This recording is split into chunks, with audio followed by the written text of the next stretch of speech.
Here we are in Wimbledon with Steve Flink, old friend and colleague, talking about the women quarters of finals. What happened? I mean, three matches went to the third set, Steve. Only one, the Muguruza-Baksinski, went on for just two sets, and Muguruza won 7-5, 6-3, and she's the first Spaniard to reach the semifinals since '97.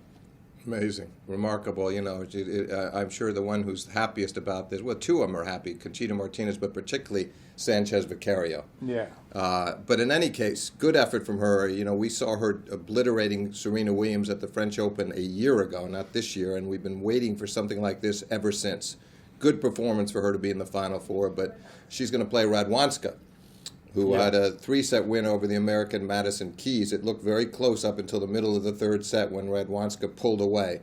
So she comes up against Muguruza, and then we have, of course, Maria Sharapova against Serena Williams. Sharapova, three-set win over Coca Vandeweghe of the United States, and then Serena, Ubaldo. That to me was the performance of the day. She was down, had lost the first set once again to Victoria Azarenka, as happened at the French Open.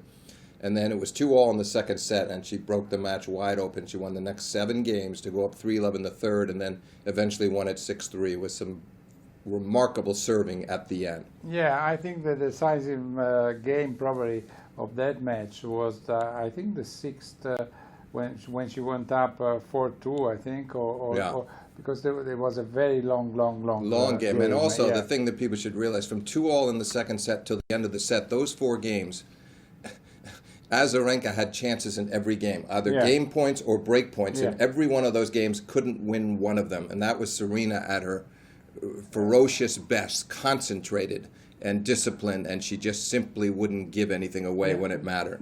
Yes, they were both grunting and roaring. They were, and the crowd, the center court crowd was mocking them at times, which I thought was a little unfair, by the way. They were acting as if they'd never heard this. I mean, Azarenka, these are players they've heard for years, Ubaldo. Why would they suddenly be reacting that way now, particularly when it's such an important match? Oh, yeah, that's true, but in a way it was also funny. I don't know, I thought you know, the most hilarious moment was when the umpire said,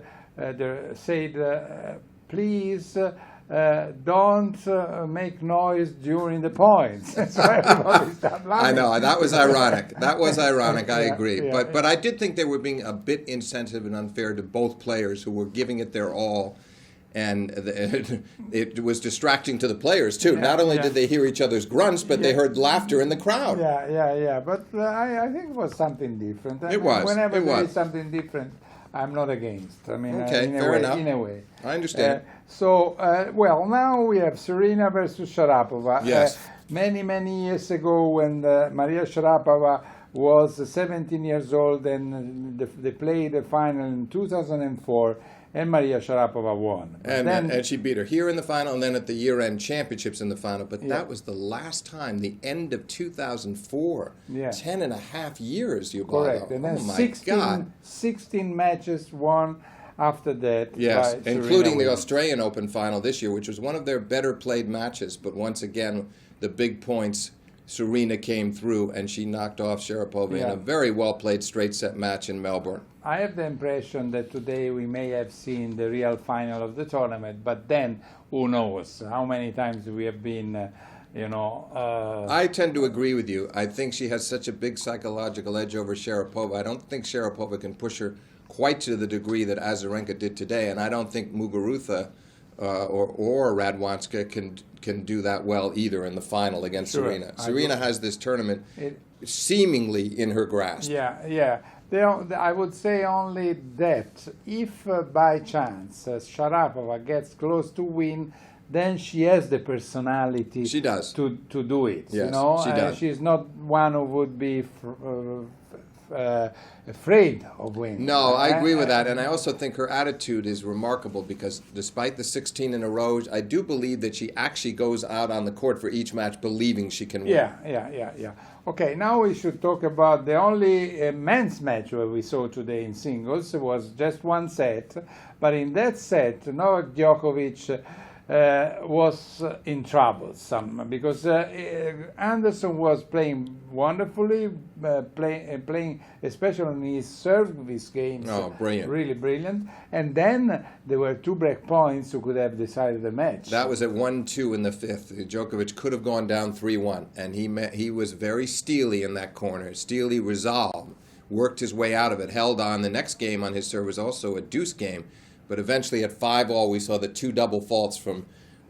That's what really killed his opponent. Anderson, he had 15-all. He served consecutive double faults, and then Djokovic broke him at 15, and then served it out from love 30. That was impressive. Yeah. Well, and then if you think that Anderson had 40 aces. 40 aces, and only 6 double faults until that moment. Yes. And then suddenly those 2 double faults killed him. It did. First one down the tee was a little bit of a gamble to go down the tee. He had missed it going down the tee on the first serve, and the second one went well long. Yeah. And that did destroy him. Then Djokovic made a very fine forehand return on break point. So now, Steve, we have the 4, let's say, best players. Yes. All competing in the quarters of finals. Right. Tomorrow we will see Djokovic, who is 12-0 versus Cilic. Including a 5-setter here last year with Cilic, but Djokovic came back to win that convincingly. Yeah, then we have Wawrinka, Gasquet. They are 1-all, but one match won by Gasquet is 2006,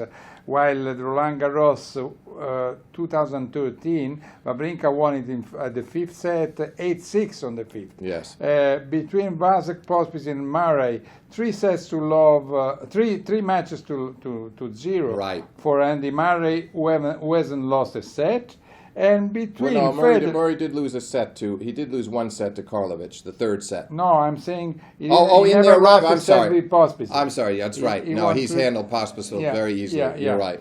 And then Federer versus Simon. Be careful, because Federer lost the first 2 matches with Simon versus Simon, and then twice he won it, but on 5 sets. So and both in majors, both at one at the Australian Open, of course, not in Davis Cup, but Australian Open and French Open. Yeah. So which means that somehow Simon has a game that bothers a little bit.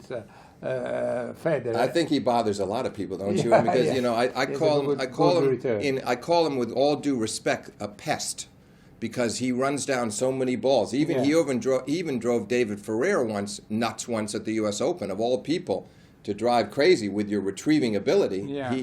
He outdid David Ferrer from the backcourt. So I think, yes, and Federer has to be patient and aggressive at the same time, right, Ubaldo? And serve well. Yeah, Steve, I do agree. And, if Federer is not at his best, he may lose. I mean, he is the favorite. Right. But if he's not at his best, the other one will take advantage of it. Yeah, I agree with that. I expect him to be near his best, though, and to probably win. Maybe it's because I'm hoping so much to see Federer against Murray in the semifinals. Looking forward to it. Have been the whole time. Wawrinka, Djokovic again. No, we want to see that too. Absolutely. Now maybe Wawrinka has to work hard tomorrow. Maybe Djokovic a little bit too. But I still like the 4 favorites to get through and reach the penultimate round.